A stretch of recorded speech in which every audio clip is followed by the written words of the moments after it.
Hey everybody, this is Andrew with Hardware Artisan. Welcome back to the channel. Today I'm going to take a look at a product from NZXT. It's their HUE2 Ambient RGB lighting kit.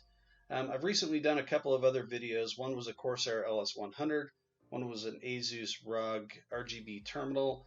All of these products have the same idea behind them. They just kind of synchronize lighting from on-screen action, including videos and video games and what have you.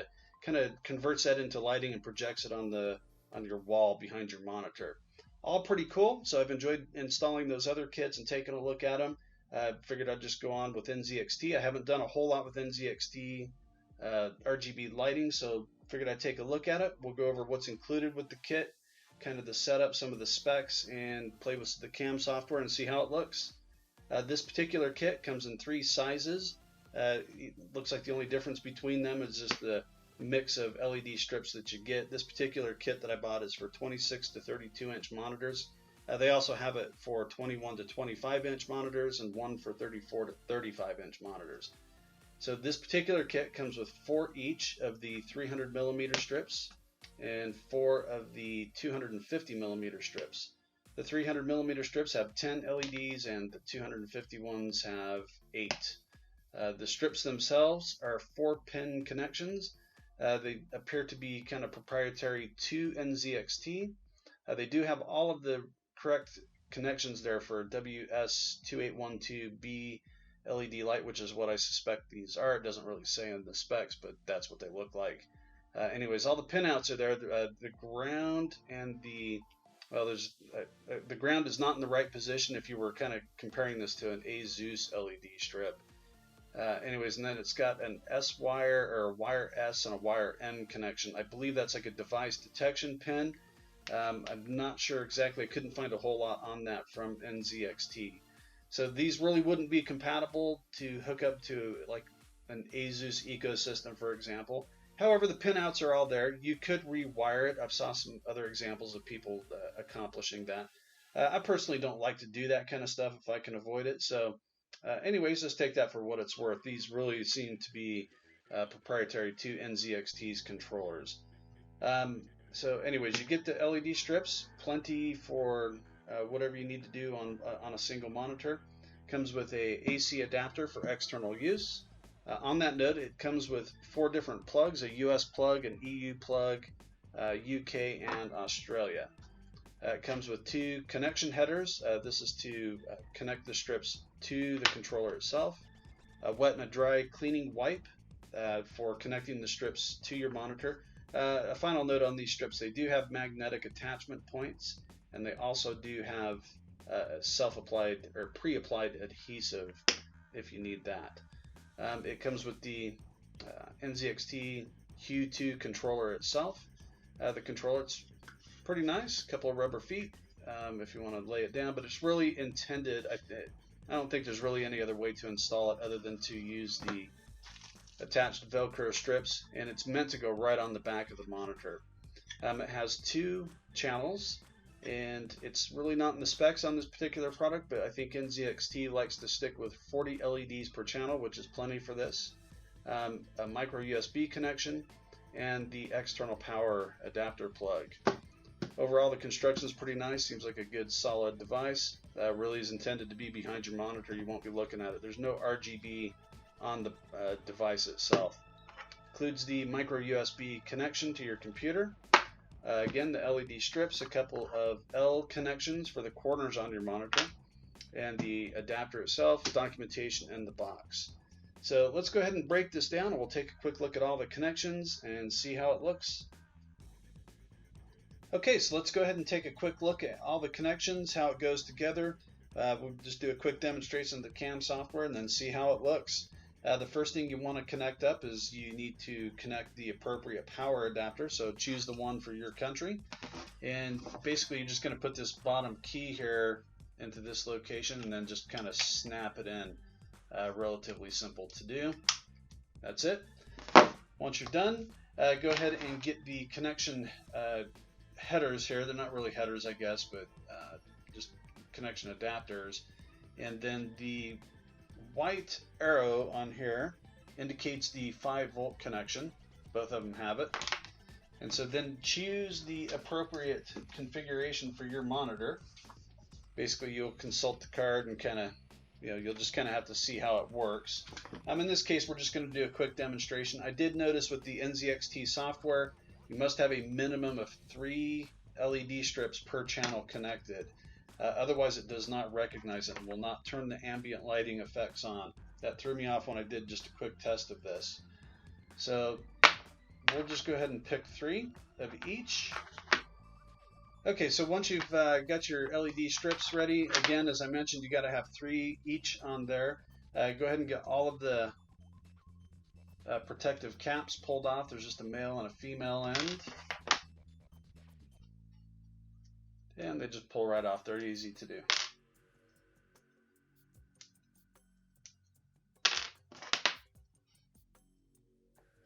And we'll go ahead and use the L connectors for this demonstration as well. The L connector does not have a white arrow, but it does have an arrow embedded into the plastic itself so that you can keep that 5-volt connection oriented properly.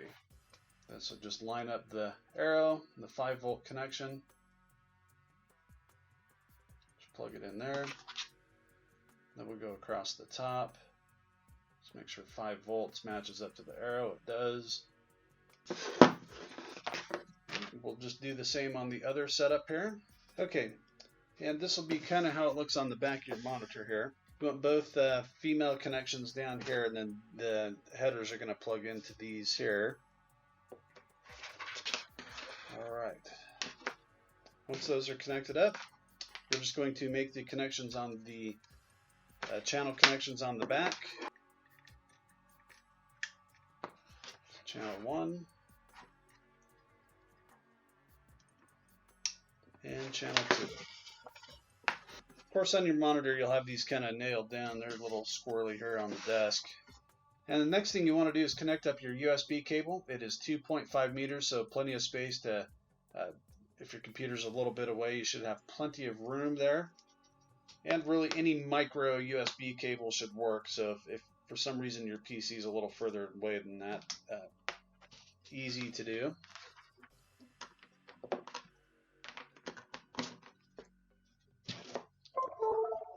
And then plug in the AC adapter to the wall.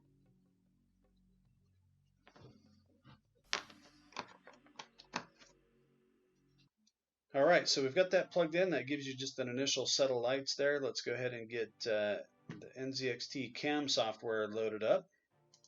Alright, so once that loads, you get a representation of both strips here on channel 1, channel 2. And of course you can mess with the brightness, and you can control these individually even outside of the ambient software. It has all of the NZXT effects you can do. We're not going to go through every one of them. Yeah, it has a lot of the standard stuff. If you've messed with NZXT products, you're probably familiar with the different ones that they do. We'll just flip through a couple of them here real quick.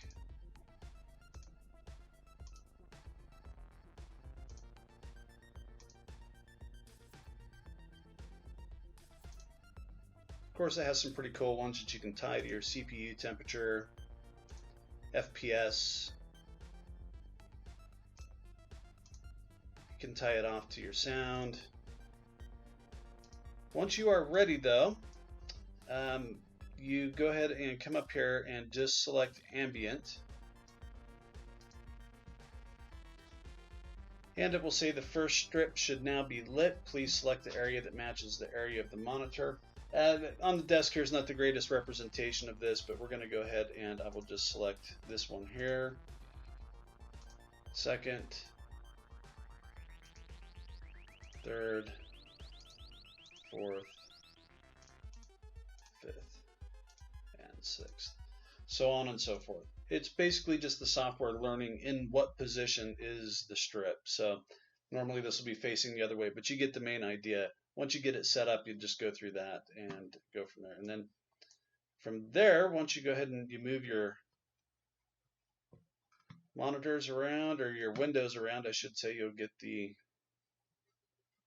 effects, across the top and over to the left, over to the right. You get the main idea.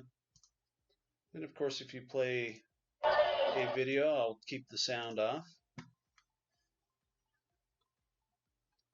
You can kind of get an idea of what that looks like.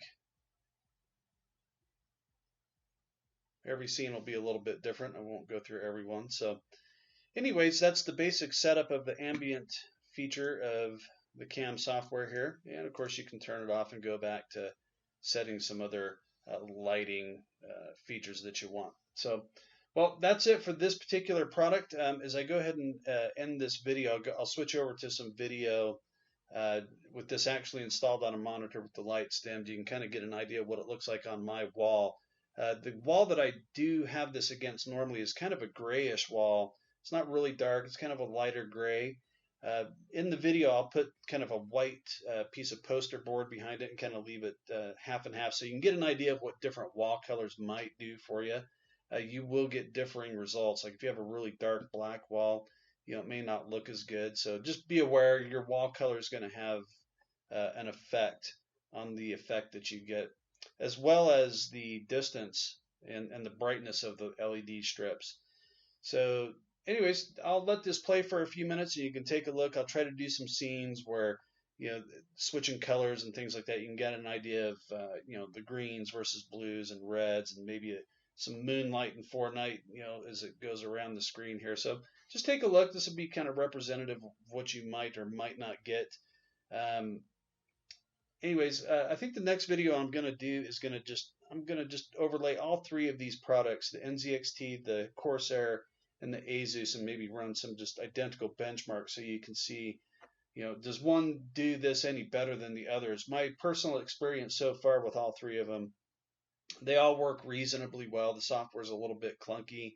I'm a little more familiar with the Corsair software. It's works pretty good. So anyways, take a look at that, enjoy for a few minutes, and I will put some affiliate links in the description below of where you can get the HUE2 Ambient if you're interested in taking a look at it. I think when I purchased it, it was $79.99.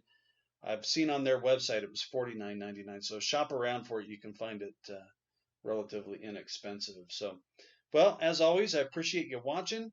Have a great day. Like and subscribe if you like these videos. I enjoy making them and showing this stuff to you. I hope it helps. Have a great day. Thanks. Bye.